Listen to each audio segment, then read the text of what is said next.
દિશામાં જવું, પૂર્વ, પશ્ચિમ તથા ઉત્તર।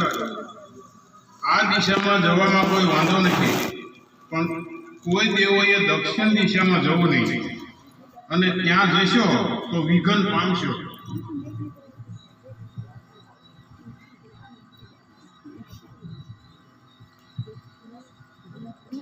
કારણ કે ત્યાં રાક્ષસનું બહુ જ પરિબળ વધી ગયું છે। એક દિવસના સમયે ઉમૈયાજી બોલ્યા કે હે ભોળાનાથ, આ ત્રણ દિશામાં આપણે જઈએ છીએ પણ દક્ષિણ દિશામાં ગયા નથી। આજે આપણે દક્ષિણ દિશામાં જઈએ તો કેવું સારું। ભોળાનાથ બોલ્યા કે હે ઉમૈયાજી, ત્યાં આપણે જવું નથી। ત્યારે પાર્વતીજી બોલ્યા, ત્યાં જવામાં આપણને શું બાદ છે તે કહો। ભોળાનાથ કહે છે કે ત્યાં રાક્ષસોનો ભય છે। ઉમૈયાજીએ બહુ જ હઠ કરી। ત્યારે ભોળાનાથે કીધું કે તમારો કોઠિયો તૈયાર કરો। કોઠિયામાંથી શંકર પાર્વતી સવાર થયા। કોઠિયો દક્ષિણ દિશામાં ચાલવા માંડ્યો। ચાલતા ચાલતા એક નદી આવી। નદીમાં નિર્મળ નીર ચાલ્યા જતા હતા। તે દેખીને ઉમૈયાજીને તરસ લાગી તેવું ભોળાનાથને કહેવામાં આવ્યું કે તમારો કોઠિયો બે ઘડી ઊભો રાખો, મને તરસ લાગી છે, મારે આ નદીનું પાણી પીવું છે। ત્યારે ભોળાનાથે કીધું કે ઉમૈયાજી, આપણાથી આ પાણી ન પીવાય। ત્યારે ઉમૈયાજી બોલ્યા કે પાણી પીવામાં શું વાત છે।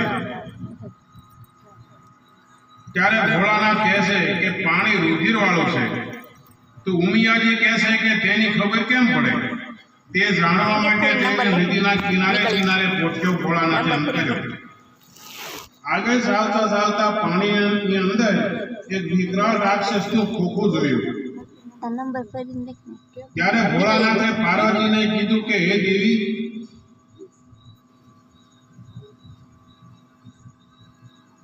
આ દૈત્ય દેવો તથા ગાયો અને બ્રાહ્મણને બહુ દુઃખ દેતો હતો। થોડા સમય ઉપર માતા બેસરાજીએ આનો સંહાર કર્યો છે। તે સાંભળી ઉમૈયાજી કહે છે કે તેને સજીવન કરો। ભોળાનાથ કહે છે કે આને સજીવન ન કરાય। એટલે પાર્વતીજી રિસાઈ ગયા। તેથી ભોળાનાથ કહે છે કે સજીવન કરો પણ આપણને હેરાન કરશે, એટલે હું ના પાડું છું। આથી પાર્વતીજી મધની માગ થઈને શંકરની જટામાં બેસી ગયા। ભોળાનાથ પાછું વાળીને જુએ છે તો પાર્વતીજીને ન ભાળ્યા। એટલે ભોળાનાથે પોકાર કર્યો અને 4 યોજન દોડ્યા કર્યા તો પણ પાર્વતીજીને કઈ પતો મળ્યો નહીં। તેથી તે કહેવા લાગ્યા કે હે ઉમૈયાજી, તમે જ્યાં હો ત્યાંથી આવો, હું આ દૈત્યને સજીવન કરું છું। એટલે શંકરની જટામાંથી પાર્વતીજી બહાર નીકળી મૂળ સ્વરૂપમાં આવી ગયા। ભોળાનાથ કોઠિયા ઉપરથી ઉતરી દૈત્યના ખોખા પાસે ગયા। ભોળાનાથે વિચાર કર્યો કે આના સ્વરૂપમાં સજીવન કરીશ તો તરત જ મારી સાથે યુદ્ધ કરશે, માટે આને મનુષ્ય રૂપે સજીવન કરો। હાથમાં જળ લઈ 4 પ્રદક્ષિણા ફરી અને સજીવન મંત્ર ભણી આ દૈત્યને ખોખા ઉપર પાણી નાખ્યું। એટલે 12 વર્ષનો બાળક બની સામો હાથ જોડીને ઉભો રહ્યો। તે જોઈને ઉમૈયાજી બોલ્યા કે હે ભોળાનાથ, આને આપણે સાથે લઈએ તો મહાવનમાં જઈને આપણે તપ કરવા બેસીએ ત્યારે આ બાળક આપણો કોઠિયો ચારવા દેશે। એટલે ભોળાનાથ બોલ્યા કે હે પાર્વતી, આને આપણે સાથે ન લેવાય, આ બાળક આપણને કનડશે। છતાં પાર્વતીએ હઠ કરીને આ બાળકને સાથે લીધો। મહાવનમાં જઈને મઢીવાળે શંકર ભગવાન તપ કરવા બેઠા। આ બાજુ આ બાળક કોઠિયો ચરાવવા જાય છે। એમાં એક દિવસના સમયે આ બાળક કાંટામાં આળોટી દુહાણ કર્યું અને સાંજે ઘેર આવી રોવા માંડ્યો। અને ઉમૈયાજીને કહે છે કે હે માતાજી, આ વનમાં ભૂત પલિત મને બહુ હેરાન કરે છે, માટે ભોળાનાથની જમણી ભુજામાં ભસ્મ કંકણ છે તે મને અપાવો। ઉમૈયાજીએ ભોળાનાથને કીધું કે હે ભોળાનાથ, તમારી જમણી ભુજામાં જે ભસ્મ કંકણ છે તે આ બાળકને આપો। ત્યારે ભોળાનાથ કહે છે કે આ હથિયાર ન દેવાય। ઉમૈયાજીએ હઠ કરી આ બાળકની જમણી ભુજામાં પહેરાયું અને આ બાળક 2-5 દિવસ પોઠિયો ચરાવવા ગયો અને સાંજે આવીને રોવા લાગ્યો અને ઉમિયાજીને કહેવા લાગ્યો કે ભોળાનાથની જટામાં અમરફૂલ છે તે મને અપાવો. ઉમૈયાજીએ ભોળાનાથને કીધું કે હે શ્યામ, તમારી જટામાં અમરફૂલ છે તે આ બાળકને આપો.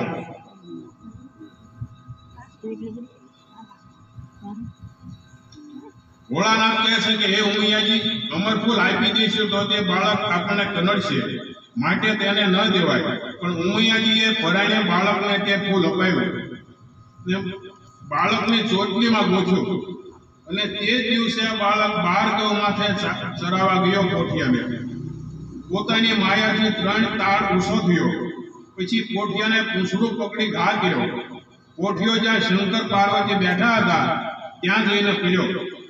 એ વખતે શંકર બોલ્યા, પાર્વતીજી, આ તમારો દીકરો આવે છે, તેને જવાબ આપજો.